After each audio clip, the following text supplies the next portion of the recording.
Hey guys, Greg here, Bone Tactical. Today we're going to review this GoTrax electric bike. Check it out.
So as far as electric bikes go, I don't have an extreme plethora of experience. I'm just kind of a normal guy when it comes to bikes. I love bikes.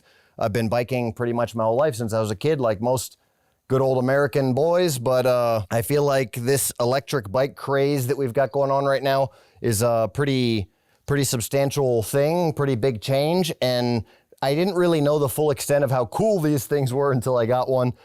It's not super heavy. It's definitely a lot more heavy than my, competition or mountain bikes that I have. But, you don't have to pedal it if you don't want to. It's got great range. And this particular one from GoTrax, I feel like is a great, what I would consider to be entry level. Yeah, it's like $1,000 or $800 or whatever it is.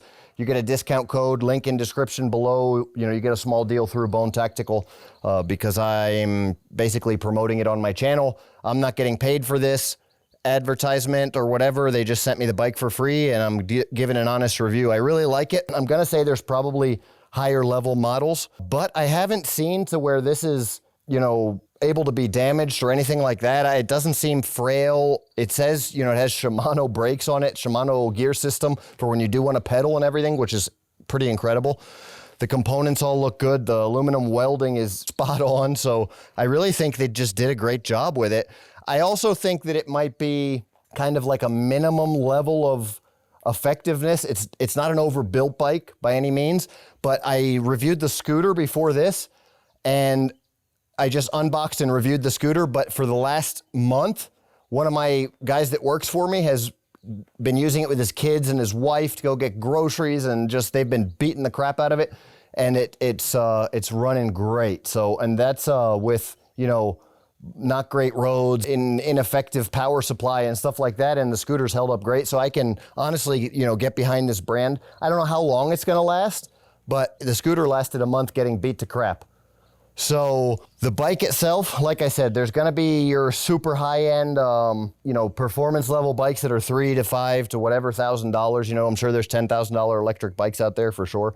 But this one is kind of an entry level. It's got great speed, so I wouldn't feel like I would have a problem going uphill, even though I'm a very big guy. I'm like 260 pounds, 6'3", and this is not exactly like a giant person's bike, but I can use it well. I had a 49cc Honda scooter, the Honda Recon, for a while that I kept on a bumper of one of my Overland Expedition vehicles, and it seemed like that thing almost had similar power to what this thing has. As advertised, the range on the scooter was very similar. We have not been able to wear it out of range yet, and we've done some pretty, extensive trips. It has different levels of speeds for depending on, if you're in a passenger or if you're in a pedestrian area, if you're on the road, then it's got the max level. I think I've got it up to, it's got a gauge here on how many miles an hour. I've had it up to 17 miles an hour is the top speed that I've had it personally. It felt like a little faster, but also I've been on a gravel road testing it the whole time, so I'm sure I could get it up to at least 20, 25 going downhill on a pavement. Straight line, probably 20 miles an hour on pavement, and the energy seems to have incredible battery. The battery's in this compartment here, so this whole thing is the battery. It's removable. It's got a keyed operating system, so it doesn't work without the key. So security is pretty good. It's got lights. It's got a place for a license plate. Just seems really complete. Like I said, I'm not going to say that it's overbuilt.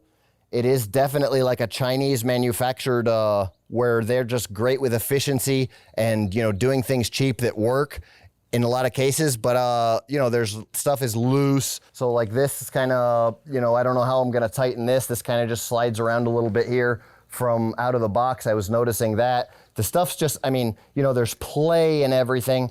The powder coat's not perfect on different things. You know, being a guy that does all this kind of work and fabricates stuff, I can notice that it's not what you would consider to be the most elite of the elite, right? It's the metals are, you can see they're like, they're not like the highest grade metals. We've got different kinds of like whatever kind of plastic here. And then you've got, you know, like whatever kind of tin or whatever you would consider the pedal some of the pedal components, screws and bolts and stuff are, you know, like a zinc mix, zinc alloy or something.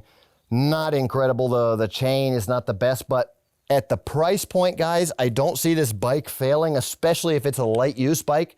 I think if I took it up here and just beat the crap out of it in the mountain, it would eventually fail. But the components I'm looking at, they look sturdy, and it just really does look like a great bike for the price point. Hopefully I'll get some more bikes up here on the channel and get a long-term review of this. But I really need to know what kind of stuff that you guys want to see. If you guys want to see more, you know, vehicle modes of transportation, travel, let me know, guys, because I'm really going to be dedicating some new videos here coming up into the future to working with different brands. And I've just noticed, and I've been told, you guys have told me, that there's a huge gap in honest people on YouTube with experience that share their level of experience through honesty, and they just tell the truth about products, right? Not just trying to sell you something. So these, this product here, for example, I mean, I got it and I'm being realistic about it. I'm not saying it's the best value bike ever made. I'm not saying it's the best bike ever made. I'm telling you, you know, there's some stuff on here that looks kind of cheap and chintzy. You know, I'm a very frugal person. I don't even take a salary through my business because, you know, I try to do so much for the community and giving back and everything like that. And so I'm just a type of person that does not like to spend money, especially on myself. So would I pay nearly $1,000 for this bike? Probably not. But there's so many people that want electric bikes. I would just pedal my bike, right? But, you know, if you don't want to pedal your bike and you're looking for an entry-level model, I think that this bike would be for you. Thanks for watching. Bone out.